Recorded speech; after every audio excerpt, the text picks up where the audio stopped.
მე ვხედავ, რომ დიდი რისკი არის, რომ დაიძაბოს უფრო ადამიანებს შორის, სოციალურ ჯგუფებს შორის ვითარება, მაგრამ უნდა ძალიან დიდი პასუხისმგებლობით მოვეკიდოთ ამას და თუ ადამიანები ცდილობენ, რომ ერთმანეთს თავი აარიდონ და ეს აირჩიონ როგორც მშვიდობის პრაქტიკა ამ წუთას, რომ კიდევ უფრო დიდ ჩიხში არ შევიდეთ, ძალიან მნიშვნელოვანი არის და ცოტა ხანი დროა საჭირო, რომ ადამიანებმა რაღაცნაირად მოახერხონ სეპარაცია, აზრობრივი დაჯგუფებების კუთხით და ასე შევინარჩუნოთ მშვიდობა, იმიტომ რომ არავის არ აწყობს დღეს სიტუაციის კიდევ უფრო დამძიმება და პოლარიზაცია. ხო, ჩვენ ისედაც რაღაც წინააღმდეგობის მხარეს მყოფი ადამიანებისაგან გვესმის, რომ ჩვენ თანამოქალაქეებთან არაფერი გვაქვს გასაყოფი და ძალიან გვწყინს, რომ ბევრი ადამიანი დუმნულს არჩევს, რომ ბევრი ადამიანი გულგრილი შეიძლება იყოს, მაგრამ ეს არის მაინც წინააღმდეგობა ძალაუფლების მქონე სტრუქტურების და ჯგუფების მიმართ, რომლებმაც ააცდინეს უკვე ქვეყანა დემოკრატიული განვითარების გზას და რაღაც ავტორიტარულ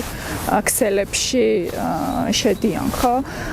ამიტომ ეს არის წინააღმდეგობა მათ მიმართ და არა ხალხის მიმართ. ამიტომ თუ დროებით ხალხი არჩევს რაღაცა აი ასეთ მდგომარეობაში მშვიდობის შენარჩუნებას, რომელსაც შეიძლება ჩვენ გაყოფა, სეპარაცია ვუწოდოთ, იყოს ჯობია, ვიდრე ამ ხალხს შორის რაღაცა სერიოზული კონფლიქტი შეიქმნას. იმიტომ რომ ეს სხვა ბრძოლაა და ერთმანეთთან არ გვაქვს ჩვენ გასაყოფი და მნიშვნელოვანია, რომ აქ არ გამძაფრდეს, ხო? ეს კიდევ უფრო დაამძიმებს ვითარებას.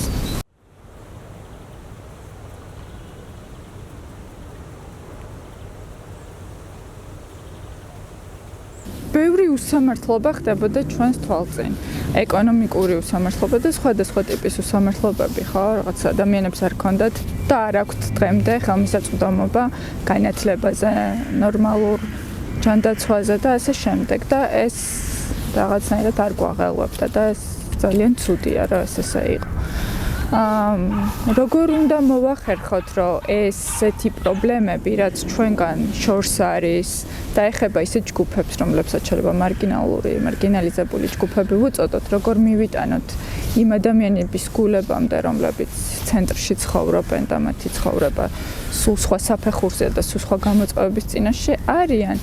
ეს ახალი თავსატეხია და მე მგონია ამაზე ერთად უნდა ვიფიქროთ. როგორც ჩანს, სათანადოდ არ ვზრუნავდით, რომ ესეთი პრობლემები ყველას გულებამდე მისულიყო, რომ ერთად გვეძებნა გამოსავალი, მაგრამ ფაქტია, რომ სადღაც პერიფერიაში მყოფ მარგინალიზებული ჯგუფების პრობლემები მათ პრობლემებად რჩება ძალიან დიდი ხნის განმავლობაში.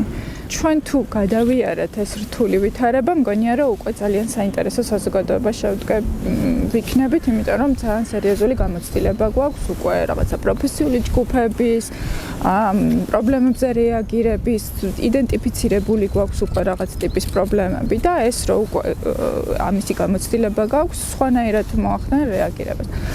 ჩვენი დანაშაული ნამდვილად არის, როგორც საზოგადოების, რომ თანაბრად არ ვაქცევდით ყურადღებას იმას, რაც ხდებოდა ჩვენს თვალწინ და რაც ჩვენს თვალს მიღმა ხდებოდა. შეიძლება აგვერიდებინა ამისათვის თვალი და კი ეს გულგრილობა შეიძლება იყოს მიზეზი იმისა, რომ დღეს, როდესაც სადღაც ერთ ადგილზე არის ლოკალიზებული პროტესტი, რატო სხვა მხრიდან არ ხდება ჩვენთან შემოერთება და ეს ჩვენი ბრალიც არის, ხო? არ გავიფანტეთ თავის დროზე და არ მივაქციეთ რაღაცებს ყურადღება და მგონია რომ ეს გამოცდილება გვექნება სამომავლოდ, რომ რაღაცა ინტერეს ჯგუფები იქნებიან, რომლებიც სათანადო ყურადღებას მიაქცევენ რეგიონში მიმდინარე პრობლემებს, მოსახლეობის დარდს, ეს შეიძლება იყოს ეკოლოგიური, სოციალური, ეკონომიკური და სხვადასხვა სფეროში მიმდინარე პრობლემები.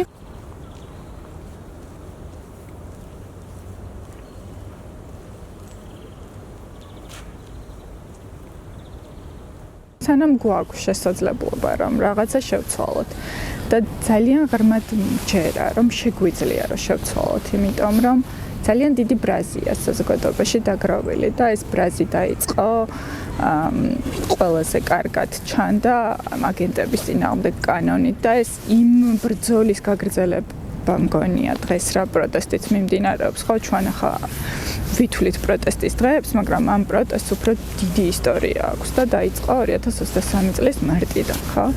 და ეს ბრაზი იმდენად გაძლიერდა, რომ არ მგონია, რომ ამან მისცეს მაინც საშუალება ამ ბრაზმა სისტემას რომ გააგრძელოს ისე, როგორც მას სურს და მგონია, რომ რაღაც შემოტრიალებას მოახერხებთ. იმიტომ რომ მართლა ძალიან ბუნებრივი და ბუნებრივად წამოსული ბრაზი არის სხვადასხვა ჯგუფებიდან. ეს არ არის მხოლოდ ერთი ჯგუფის ბრაზი, ეს არის სხვადასხვა ჯგუფების ბრაზი.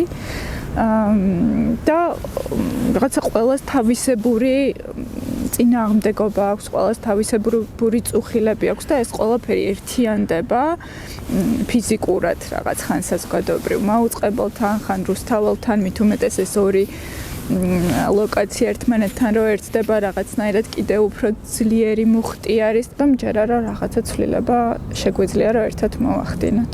და მგონია რომ მოვახდენთ მაშინ თუ კიდევ უფრო მეტად გავერთიანდებით, ხო? არა მარტო პროფესიული ჯგუფები, არამედ რეგიონის წარმომადგენლებით და მიუხედავად იმისა, რომ ვერ ახერხებს ყველა იყოს ჩვენთან ერთად ჩართული, ჩვენ უნდა მოვიფიქროთ რაღაც ფორმები, რომ მოახერხოთ კიდევ უფრო მეტი შეკავშირებულობა. მე მგონია, რომ უფრო მეტნი ვართ, ვიდრე ჩვენ ვართ და ნელ-ნელა უფრო ვიგრძნობთ, რომ მეტნი ვართ, ვისაც გვაწუხებს ეს მდგომარეობა.